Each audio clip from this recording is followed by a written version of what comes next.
¿Cansado de ver aburridas y tediosas clases? Pues suscríbete aquí para ver los resúmenes todos los días. Y bienvenido a Iñaki Guis. Si quieres ver en texto la información de este video, únicamente tienes que activar los subtítulos en la parte inferior derecha de este mismo. Y ahora sin nada más que decir, vamos con los resúmenes. La primera clase que veremos será la de matemáticas, titulada Gráficas. Nuestro resumen dice así: aprenderás a analizar las convenciones, es decir, acuerdos internacionales para la construcción de gráficas de barras. Los gráficos son una manera de representar visualmente datos, que nos ayudan a comprenderlos mejor y más rápidamente, y el diagrama de barras, o gráfica de barras, es uno de los más sencillos y también más utilizados. Seguro que los has visto muchas veces en el periódico o en la televisión, cuando se habla de estadísticas.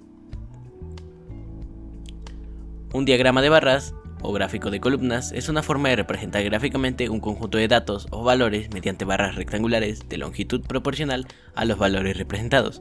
Los gráficos de barras pueden ser usados para comparar cantidades de una variable en diferentes momentos o diferentes variables para el mismo momento.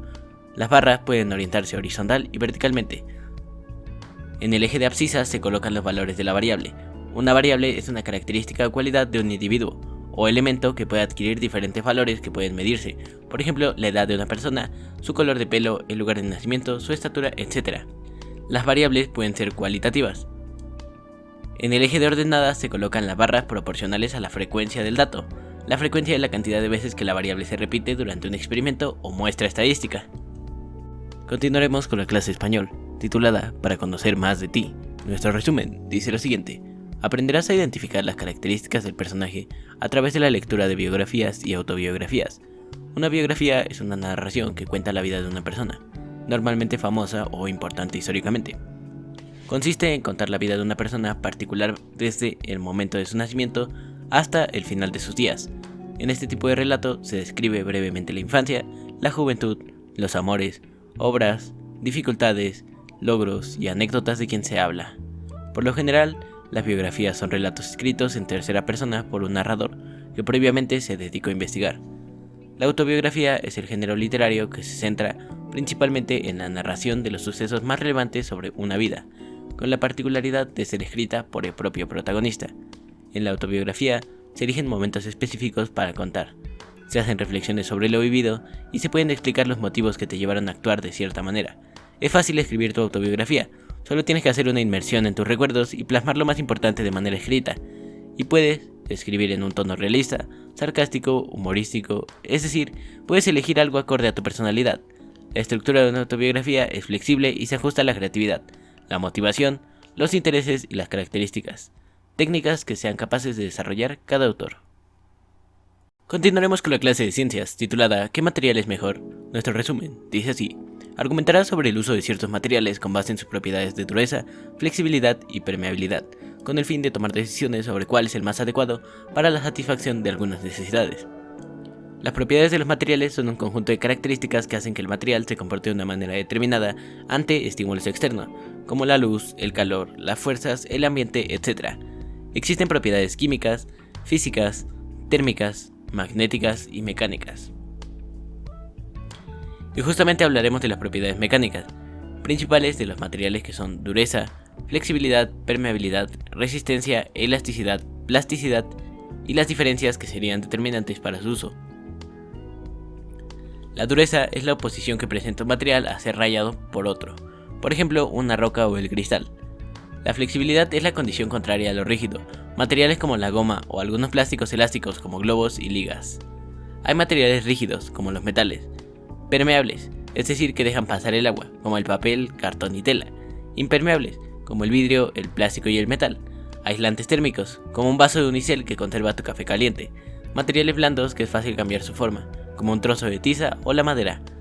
A la hora de elegir el material correcto debes saber el trabajo que realiza dicho material y en base a eso conocer la disponibilidad de dicho material y la ubicación de donde será extraído.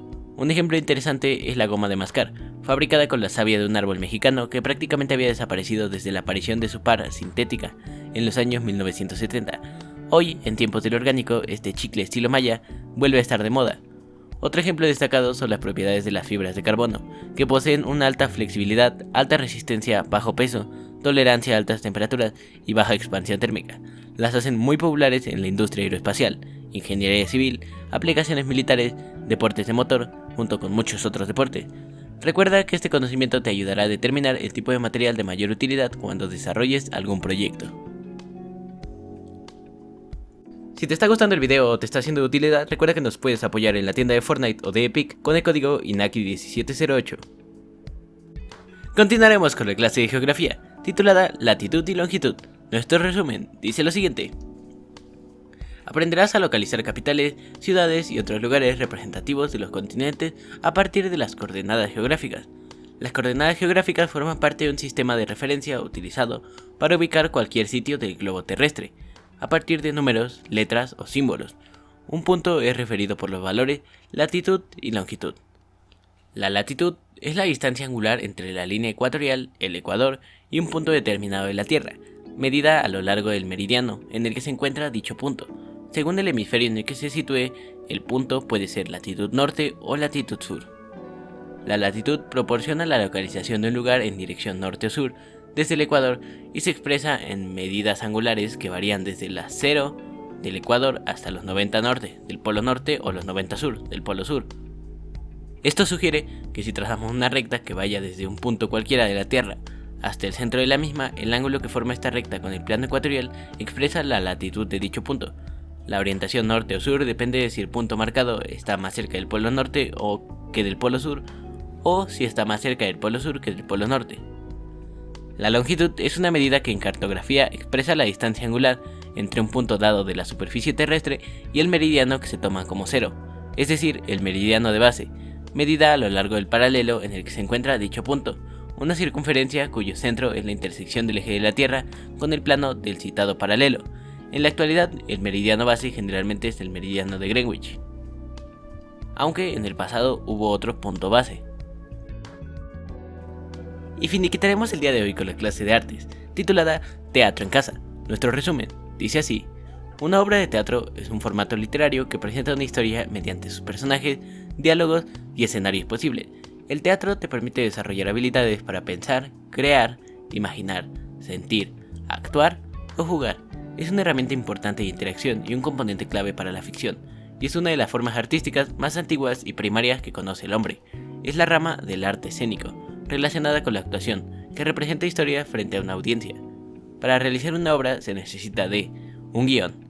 En el guión se describe qué pasa y qué dice cada personaje a lo largo de la representación.